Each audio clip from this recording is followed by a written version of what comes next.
Curious, if true, by Elizabeth Gaskell, a Robin Reads audiobook. Subscribe for more audiobooks. Extract from a letter from Richard Whittingham, Esquire. You were formerly so much amused at my pride in my descent from that sister of Calvin's, who married a Whittingham, Dean of Durham, that I doubt if you will be able to enter into the regard for my distinguished relation that has led me to France, in order to examine registers and archives, which, I thought, might enable me to discover collateral descendants of the great reformer, with whom I might call cousins. I shall not tell you of my troubles and adventures in this research. You are not worthy to hear of them. But something so curious befell me one evening last August that if I had not been perfectly certain I was wide awake, I might have taken it for a dream. For the purpose I have named, it was necessary that I should make Tours my headquarters for a time. I had traced descendants of the Calvin family out of Normandy into the centre of France, but I found it was necessary to have a kind of permission from the bishop of the diocese before I could see certain family papers, which had fallen into the possession of the church, and, as I had several English friends at Tours, I awaited the answer to my request to Monseigneur de Blanc at that town. I was ready to accept any invitation, but I received very few, and was sometimes a little at a loss what to do with my evenings. The table d'hôte was at 5 o'clock. I did not wish to go to the expense of a private sitting-room, disliked the dinnery atmosphere of the salle à manger, could not play either at pool or billiards, and the aspect of my fellow guests was unprepossessing enough to make me unwilling to enter into any tête-à-tête gamblings with them. So I usually rose from table early, and tried to make the most of the remaining light of the August evenings in walking briskly off to explore the surrounding country.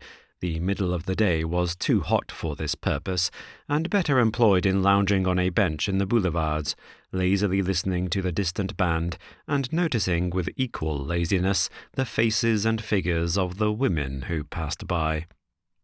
One Thursday evening, the 18th of August it was, I think, I had gone further than usual in my walk, and I found that it was later than I had imagined when I paused to turn back. I fancied I could make a round. I had enough notion of the direction in which I was to see that by turning up a narrow straight lane to my left I should shorten my way back to Tours.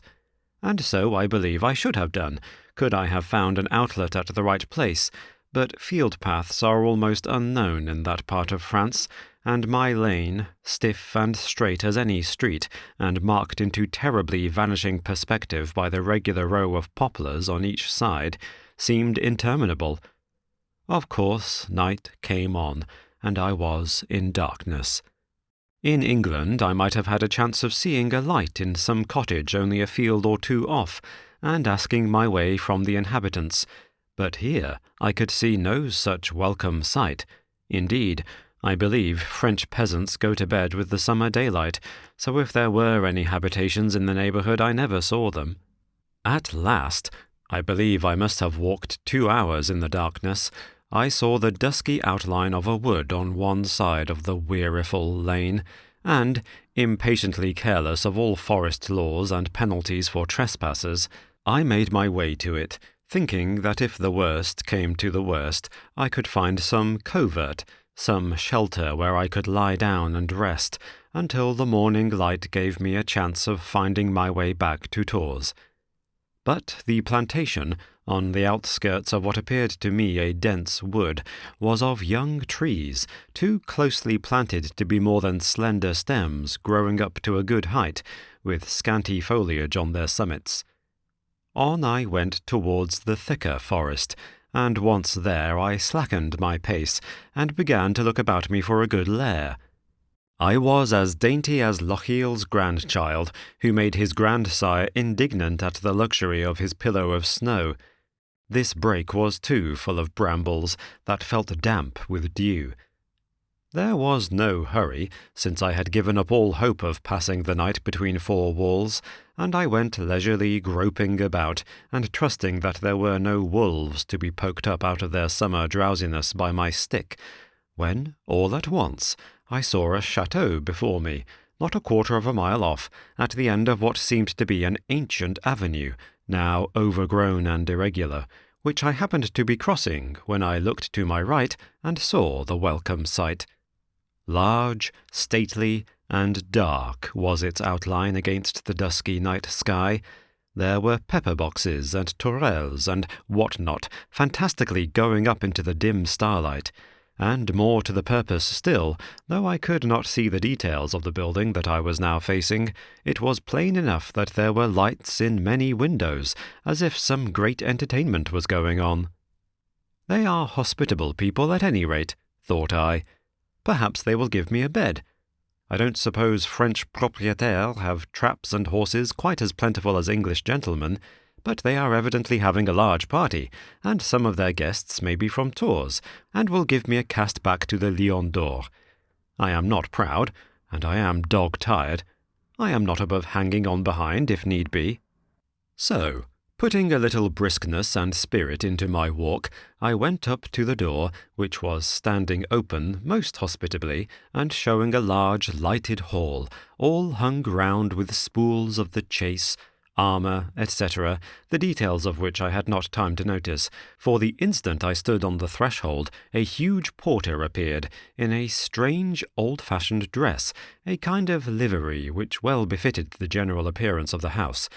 He asked me, in French, so curiously pronounced that I thought I had hit upon a new kind of patois, my name, and whence I came.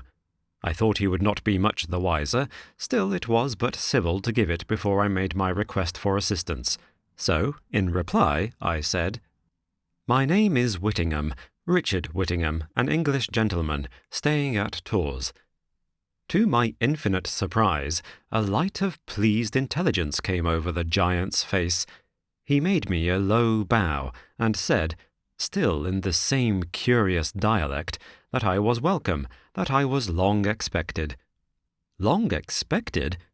What could the fellow mean? Had I stumbled on a nest of relations by John Calvin's side, who had heard of my genealogical inquiries, and were gratified and interested by them? But I was too much pleased to be under shelter for the night to think it necessary to account for my agreeable reception before I enjoyed it. Just as he was opening the great heavy baton of the door that led from the hall to the interior, he turned round and said, "Apparently, Monsieur le enquires is not come with you." "No, I am all alone. I have lost my way." And I was going on with my explanation, when he, as if quite indifferent to it, led the way up a great stone staircase, as wide as many rooms, and having on each landing-place massive iron wickets in a heavy framework. These the porter unlocked with the solemn slowness of age.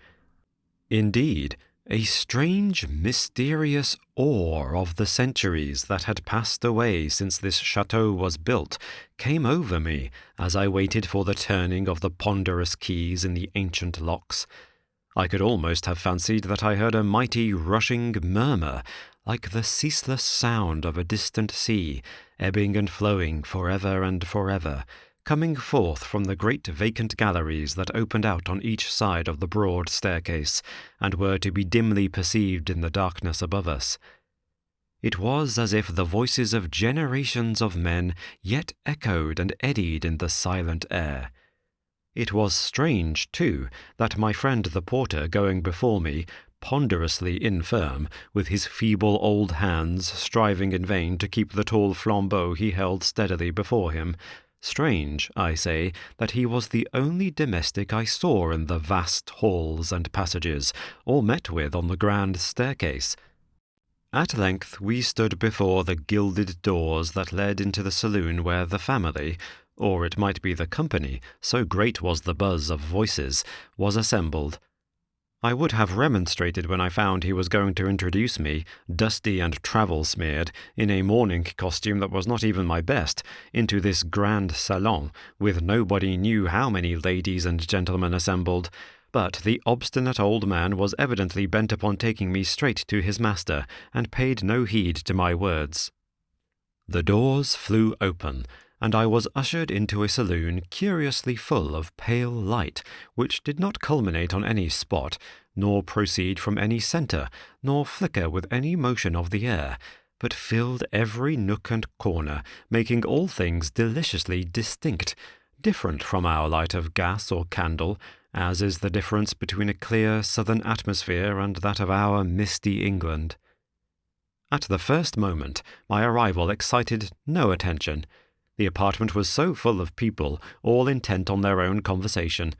But my friend the porter went up to a handsome lady of middle age, richly attired in that antique manner which fashion has brought round again of late years, and, waiting first in an attitude of deep respect till her attention fell upon him, told her my name and something about me, as far as I could guess from the gestures of the one and the sudden glance of the eye of the other. She immediately came towards me with the most friendly actions of greeting, even before she had advanced near enough to speak. Then, and was it not strange? Her words and accent were that of the commonest peasant of the country.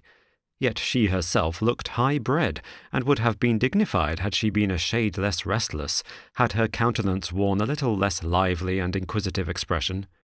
I had been poking a good deal about the old parts of Tours, and had had to understand the dialect of the people who dwelt in the Marché au Vendredi and similar places, or I really should not have understood my handsome hostess, as she offered to present me to her husband, a hen-pecked gentlemanly man, who was more quaintly attired than she in the very extreme of that style of dress. I thought to myself that in France, as in England, it is the provincials who carry fashion to such an excess as to become ridiculous. However, he spoke, still in the patois, of his pleasure in making my acquaintance, and led me to a strange, uneasy, easy chair, much of a piece with the rest of the furniture, which might have taken its place without any anachronism by the side of that in the Hôtel Cluny. Then again began the clatter of French voices, which my arrival had for an instant interrupted, and I had leisure to look about me. Opposite to me sat a very sweet-looking lady, who must have been a great beauty in her youth, I should think, and would be charming in old age, from the sweetness of her countenance.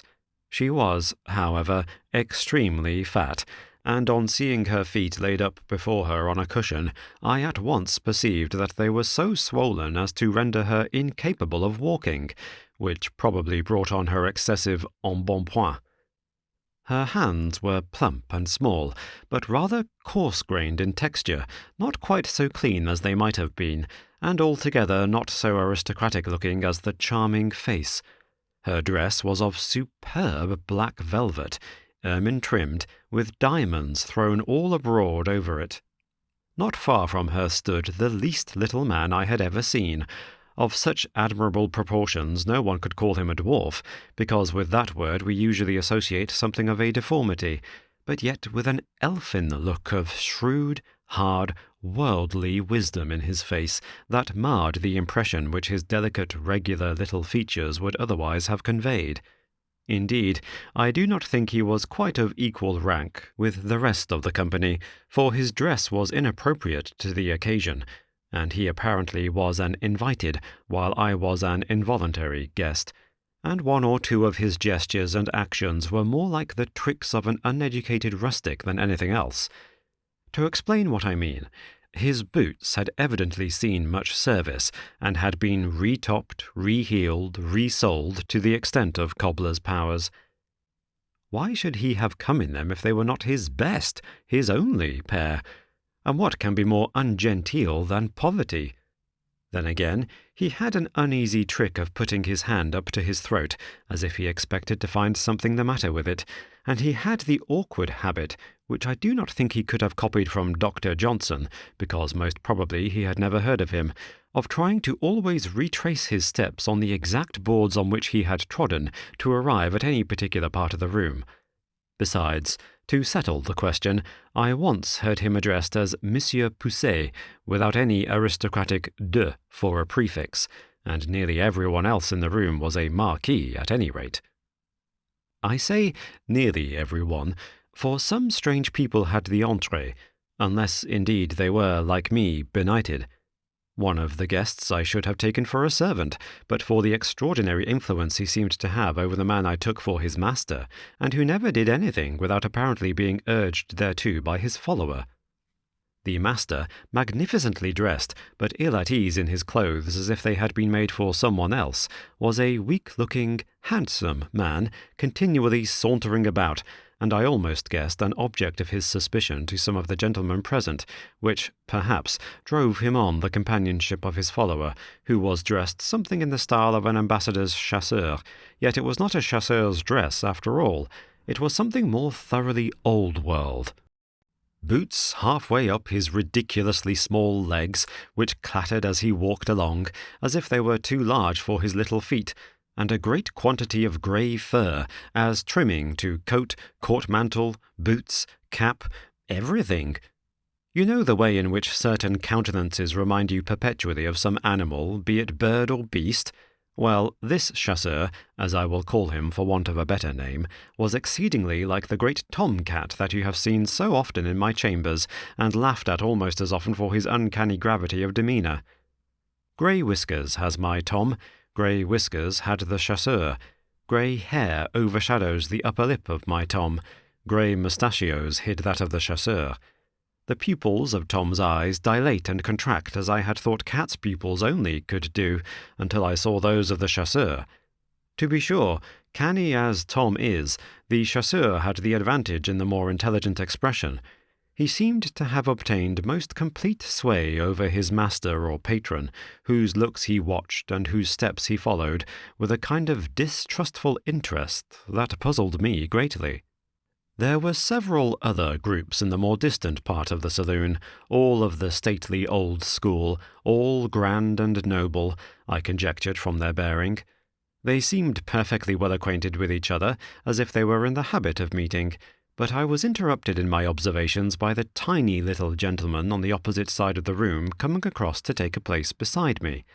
It is no difficult matter to a Frenchman to slide into conversation, and so gracefully did my pygmy friend keep up the character of the nation, that we were almost confidential before 10 minutes had elapsed.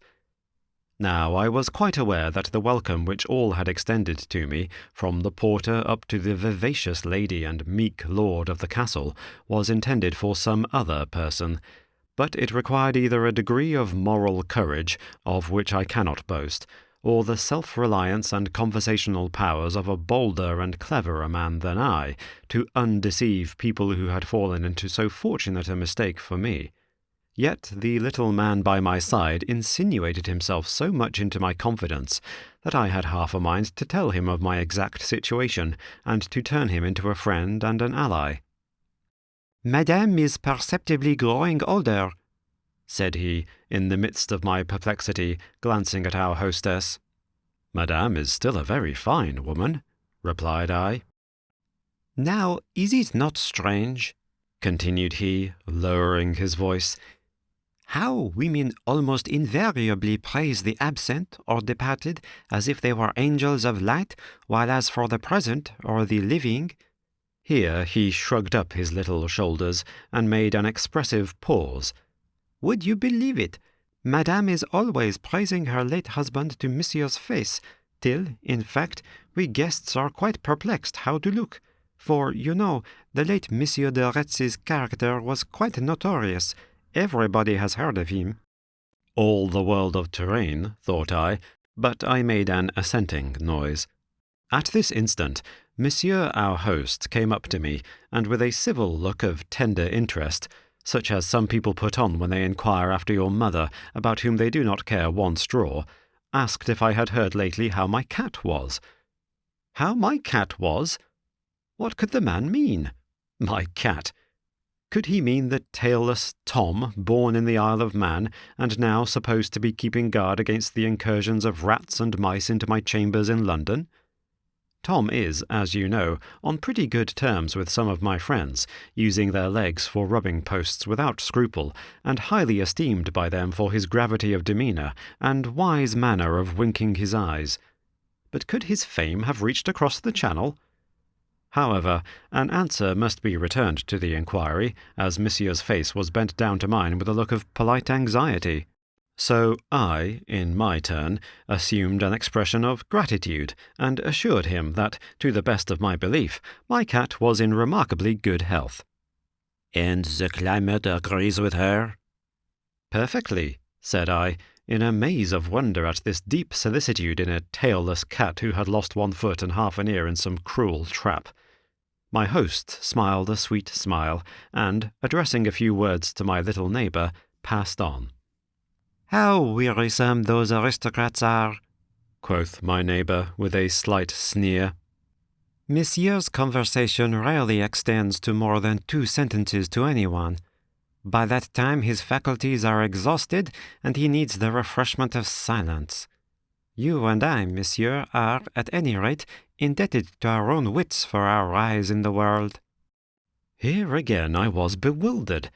As you know, I am rather proud of my descent from families which, if not noble themselves, are allied to nobility, and as to my rise in the world, if I had risen, it would have been rather for balloon-like qualities than for mother wit, to being unencumbered with heavy ballast either in my head or my pockets. However, it was my cue to agree, so I smiled again. "For my part," said he, "if a man does not stick at trifles, if he knows how to judiciously add to or withhold facts, and is not sentimental in his parade of humanity, he is sure to do well, sure to affix a de or fon to his name, and end his days in comfort. There is an example of what I am saying." And he glanced furtively at the weak-looking master of the sharp, intelligent servant, whom I have called the chassur. "Monsieur le Marquis would never have been anything but a miller's son if it had not been for the talents of his servant. Of course you know his antecedents." I was going to make some remarks on the changes in the order of the peerage since the days of Louis XVI, going, in fact, to be very sensible and historical, when there was a slight commotion among the people at the other end of the room. Lackeys in quaint liveries must have come in from behind the tapestry, I suppose, for I never saw them enter, though I sate right opposite the doors, and were handing about the slight beverages and slighter viands which are considered sufficient refreshments, but which looked rather meagre to my hungry appetite. These footmen were standing solemnly opposite to a lady, beautiful, splendid as the dawn, but sound asleep in a magnificent settee. A gentleman who showed so much irritation at her ill-timed slumbers that I think he must have been her husband, was trying to awaken her with actions not far removed from shakings. All in vain. She was quite unconscious of his annoyance, or the smiles of the company, or the automatic solemnity of the waiting footman, or the perplexed anxiety of Monsieur and Madame. My little friend sat down with a sneer, as if his curiosity was quenched in contempt. "Moralists would make an infinity of wise remarks on that scene," said he. "In the first place, note the ridiculous position into which their superstitious reverence for rank and title puts all these people. Because Monsieur is a reigning prince over some minute principality, the exact situation of which no one has as yet discovered, no one must venture to take their glass of eau sucrée till Madame la Princesse awakens. And, judging from past experience, those poor lackeys may have to stand for a century before that happens. Next, always speaking as a moralist, you will observe, note how difficult it is to break off bad habits acquired in youth." Just then the prince succeeded, by what means I did not see, in awaking the beautiful sleeper. But at first she did not remember where she was, and looking up at her husband with loving eyes, she smiled and said, "Is it you, my prince?" But he was too conscious of the suppressed amusement of the spectators and his own consequent annoyance to be reciprocally tender, and turned away with some little French expression, best rendered into English by "Pooh-pooh, my dear." After I had had a glass of delicious wine of some unknown quality, my courage was in rather better plight than before, and I told my cynical little neighbour, whom I must say I was beginning to dislike, that I had lost my way in the wood and had arrived at the chateau quite by mistake. He seemed mightily amused at my story, said that the same thing had happened to himself more than once, and told me that I had better luck than he had in one of these occasions, when, from his account, he must have been in considerable danger of his life.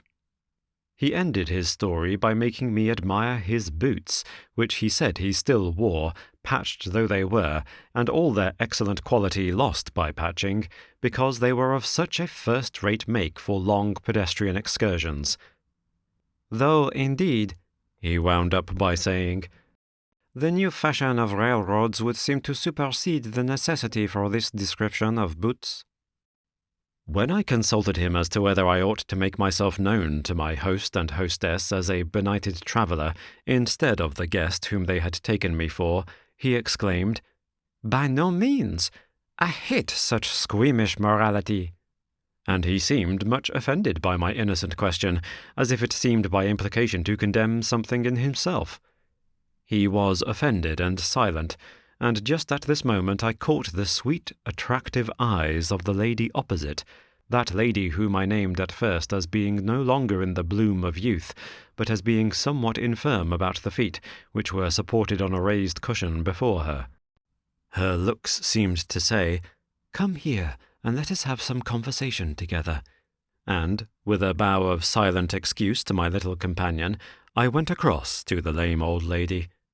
She acknowledged my coming with the prettiest gesture of thanks possible, and, half apologetically, said, "It is a little dull to be unable to move about on such evenings as this, but it is a just punishment to me for my early vanities.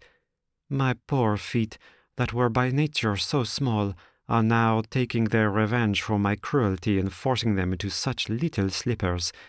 Besides, monsieur," with a pleasant smile, "I thought it was possible you might be weary of the malicious sayings of your little neighbour. He has not borne the best character in his youth, and such men are sure to be cynical in their old age."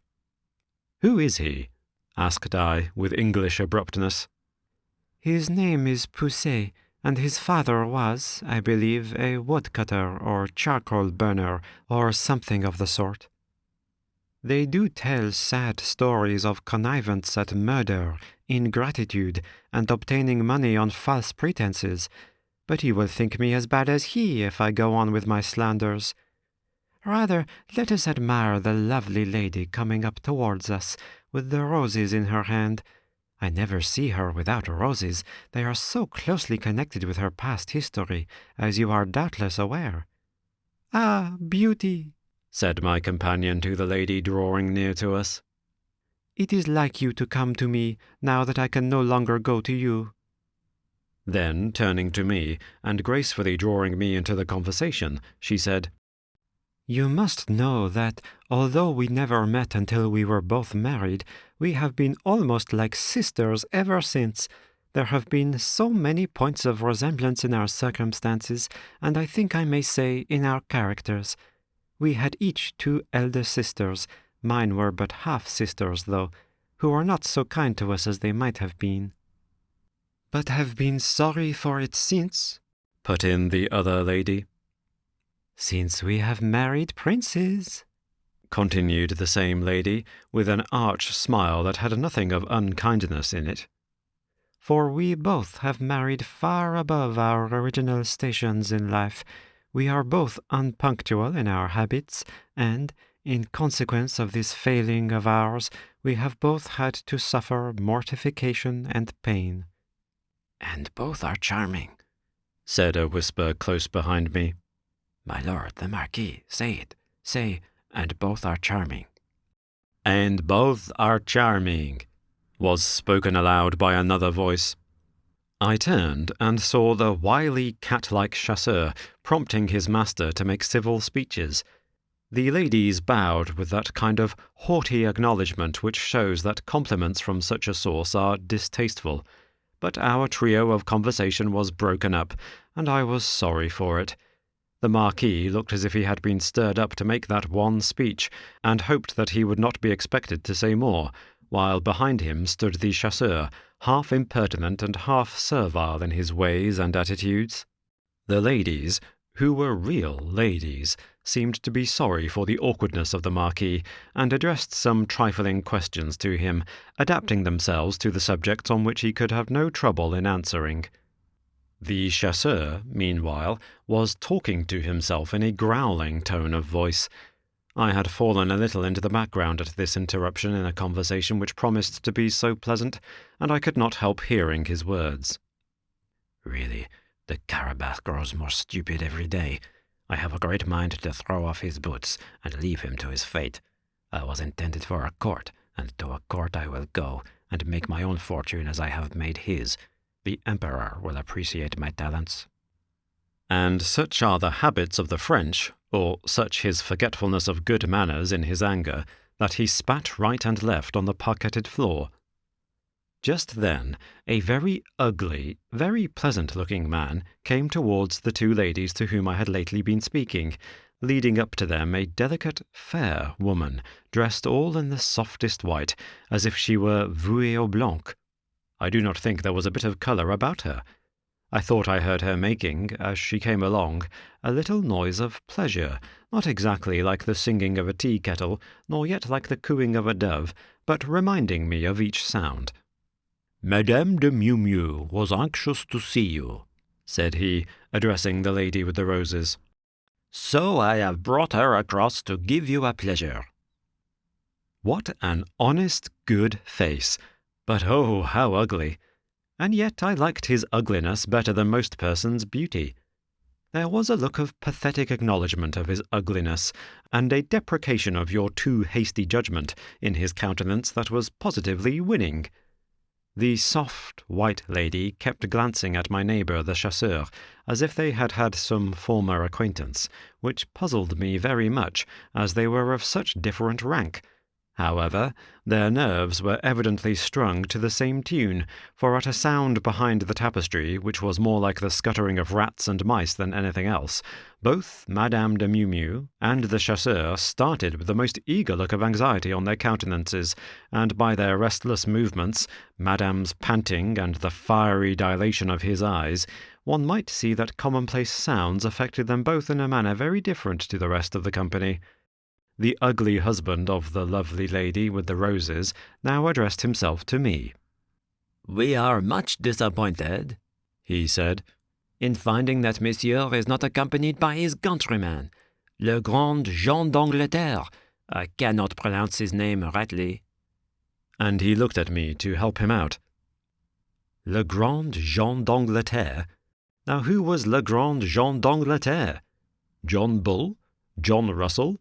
John Bright? Jean, continued the gentleman, seeing my embarrassment. These terrible English names. Jean de enquires. I was as wise as ever, and yet the name struck me as familiar, but slightly disguised. I repeated it to myself. It was mighty like John the Giant Killer, only his friends always call that worthy Jack. I said the name aloud. Ah, that is it, said he. But why has he not accompanied you to our little reunion tonight? I had been rather puzzled once or twice before, but this serious question added considerably to my perplexity. Jack the Giant Killer had once, it is true, been rather an intimate friend of mine, as far as printers' ink and paper can keep up a friendship, but I had not heard his name mentioned for years, and for aught I knew he lay enchanted with King Arthur's knights, who lie entranced until the blast of the trumpets of 4 mighty kings shall call them to help at England's need. But the question had been asked in serious earnest by that gentleman, whom I more wished to think well of me than I did any other person in the room. So I answered respectfully that it was long since I had heard anything of my countryman, but that I was sure it would have given him as much pleasure as it was doing myself to have been present at such an agreeable gathering of friends. He bowed, and then the lame lady took up the word. Tonight is the night when, of all the year, this great old forest surrounding the castle is said to be haunted by the phantom of a little peasant girl who once lived hereabouts. The tradition is that she was devoured by a wolf. In former days I have seen her on this night out of yonder window at the end of the gallery. Will you, ma belle, take monsieur to see the view outside by the moonlight? You may possibly see the phantom child, and leave me to a little tête-à-tête with your husband?" With a gentle movement, the lady with the roses complied with the other's request, and we went to a great window, looking down on the forest, in which I had lost my way. The tops of the far-spreading and leafy trees lay motionless beneath us in the pale, wan light, which shows objects almost as distinct in form, though not in colour, as by day. We looked down on the countless avenues, which seemed to converge from all quarters to the great old castle, and suddenly across one, quite near to us, there passed the figure of a little girl, with the capuchon on, that takes the place of a peasant girl's bonnet in France. She had a basket in one arm, and by her, on the side to which her head was turned, there went a wolf. I could almost have said it was licking her hand, as if in penitent love, if either penitence or love had ever been a quality of wolves. But though not of living, perhaps it may be of phantom wolves. "There, we have seen her," exclaimed my beautiful companion. "Though so long dead, her simple story of household goodness and trustful simplicity still lingers in the hearts of all who have ever heard of her. And the country people about here say that seeing that phantom child on this anniversary brings good luck for the year. Let us hope that we shall share in the traditionary good fortune. Ah, here is Madame de Retz. She retains the name of her first husband, you know, as he was of higher rank than the present." We were joined by our hostess. "If monsieur is fond of the beauties of nature and art," said she, perceiving that I had been looking at the view from the great window, "he will perhaps take pleasure in seeing the picture." Here she sighed, with a little affectation of grief. "You know the picture I allude to?" addressing my companion, who bowed assent and smiled a little maliciously as I followed the lead of Madame. I went after her to the other end of the saloon, noting, by the way, with what keen curiosity she caught up what was passing either in word or action on each side of her. When we stood opposite to the end wall, I perceived a full-length picture of a handsome, peculiar-looking man, with, in spite of his good looks, a very fierce and scowling expression. My hostess clasped her hands together as her arms hung down in front, and sighed once more. Then, half in soliloquy, she said, "He was the love of my youth. His stern yet manly character first touched this heart of mine. When shall I cease to deplore his loss?"